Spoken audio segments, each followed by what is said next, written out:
Hello there, my name is Ismas and welcome to another Blender 2.8 tutorial, and in this video we're going to be looking at how I made this scene here. So if we examine it a bit, you can see that it's just a simple scene with some blueprints and pencils just thrown on the ground. Yes, so the time lapse of how I did this from start to finish is already up, but this is going to be a step-by-step explainer video of the different parts that I think might be a little bit, that might need a little bit of explaining to mostly people who are new to Blender and they are not very familiar on how to do that. So yeah, let's get started. But before we get into this, I would like to note that this is Blender 2.8, but the latest build of Blender 2.8 as of May 21st.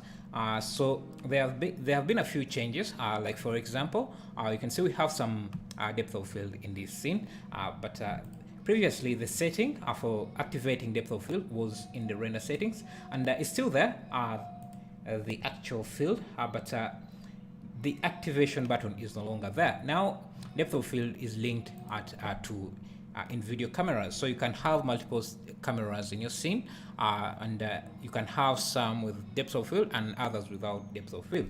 So I think that's the reason why they have switched that. So now to activate depth of field, you select the camera you want to have depth of field, and then go to the render, go to the camera settings, and then turn on depth of field like that. This is also a setting that is shared between Eevee and Cycles. So in the same way, if you activate the depth of field in Eevee, you'll have it activated in Cycles. Also, another thing that has been changed, you can see on this pencil eraser or rubber, whatever you want to call it, we have some subsurface scattering. That has also the setting to turn on subsurface scattering. Previously, you had that setting here, and you can see the field is still there, but the activation button has gone. That's because now to have subsurface scattering activated or rendered in your scene, you only need a material with subsurface scattering, and Blender will automatically switch on subsurface scattering for you, and then you can render the scene with subsurface scattering. So if you switch off subsurface scattering in your materials, it will also switch it off in your render settings. So but the render button has been removed itself. In the same way, Cycles works like that, so you don't have to worry about switching it on in Cycles if you have it on in Eevee, and you don't have a button to press to switch it on.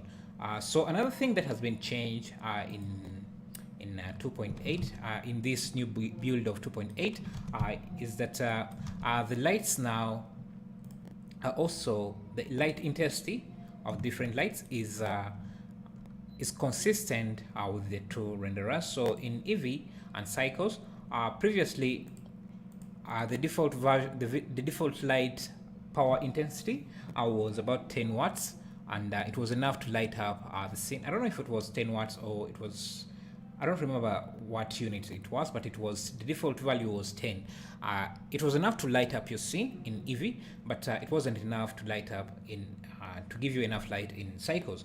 Now it has been pushed up to you need around 100,000 watts of light to power your Eevee scene. So if you have this at 10, it won't be enough. Let me switch off my lights here. If I select this light and put it at so you can see this is 2 million watts. So if I switch it to 10, you can see you barely see the light. So you have to push it to 10 to 1 or 2 million watts to get it to show up in your scene like that. Okay, so let's go back to our, what else can we talk about? I don't know, I think let me talk about the materials, and then later I can start the modeling part in another part. So obviously, if you want to download the project files, you can find them on my Patreon page. But if you just want to get the materials, those will be available for free to download on my Patreon page. The project file will be limited to my Patreons, but the materials you can download them even if you're not Patreon.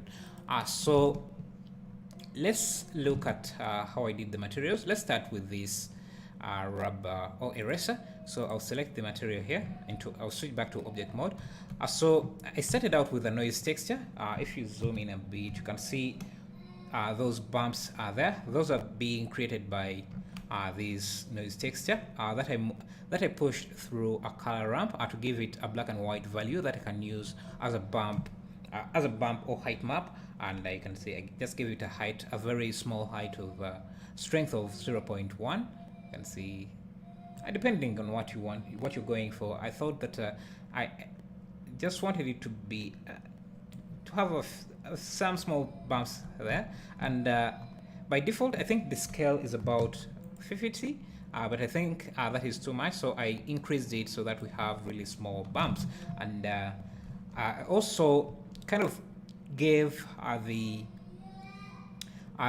eraser some color variation by mixing these two colors here using the color ramp from our noise texture. So let me show you here. If I can preview this node. Okay, so I think we are having a bug. Let me go to okay, so this is a bug. I think it is a bug. Let's go back to shading and see. Yeah, this is definitely a bug. Let me view this. But what I wanted to show you is that if you feed this noise texture into this color ramp, it will give you a black and white image. So you will see small dots of black and white. So the black dots will give you this bottom color, and the white dots will give you this kind of, I don't know, red, maroon. So I fed that into the color ramp. You don't really see the effect that much because we have a subsurface scattering on, and it makes the color kind of blend in with itself. So that's why you don't see that a lot. And I wanted to show you that using the node preview, but I think we're getting a bug when we do that. So let's not do that. So that was the color. You can see it's a very simple setup. This image here was for baking all the materials into one material. You can see this pencil here is using exactly that. It's using all the nodes here are baked into one material. Let me see if this will preview. You can see this is the color map. Let me show you that in the UV editor. So I baked everything into an image texture. You can see the wood patterns, everything else, and I just made a PBR shader from that. But let's go back to this. Let's talk about this here. The shader here I didn't make. I think I actually did make it here. But what I did is I used a texture that I have. It's just a texture of scratches. If I can preview that, you can see how the scratches are. Maybe let me show you how they look in the UV editor. And the scratches. Yeah, so this is the texture I used, and let me preview the color. So I connected these to blend these two colors, so kind of orange and yellow color. So if you zoom in a bit here, you would see that the scratches have this orange color, and it's a very subtle effect, but I think it kind of adds a little bit of detail to the shader, and then fed that into the base color, and also use this as the roughness map. So I just passed this into the color ramp so that I can have control over the contrast of the scratches, and then fed it into the add node, math node. This just helps you if you want to make this more reflective. You just decrease or increase the value. If you want it to be kind of rough, you just increase the value. If you want it, so it's an easier way to control the roughness of your material. And I also use that as the bump map So connected this into the bump map to get those kind of small bumps. I gave it a very small strength value, and because I didn't want it to be too powerful. This was very simple. Again, it just use a noise texture to give it some kind of subtle variation within this color. Let me change the color a bit so that you can see that. You can see, I think actually this color looks better, I think. So for the wooden part here, let me go to that. Again, I use the same technique. I use the noise texture. I use the noise texture. Play around with that. To give it a different color, I use the color ramp and played around with the gradient to give it a wooden color like that. You can watch the time lapse to see how I kind of worked out the different nodes here. I blended those two together, and then from this blend, I fed that into a color ramp to get a black and white image that I can use in the roughness and then in the bump map as well. Again, this add node, which you can access under convert math node, this just helps me to control the roughness or reflectiveness of the surface in using just simply one node like that.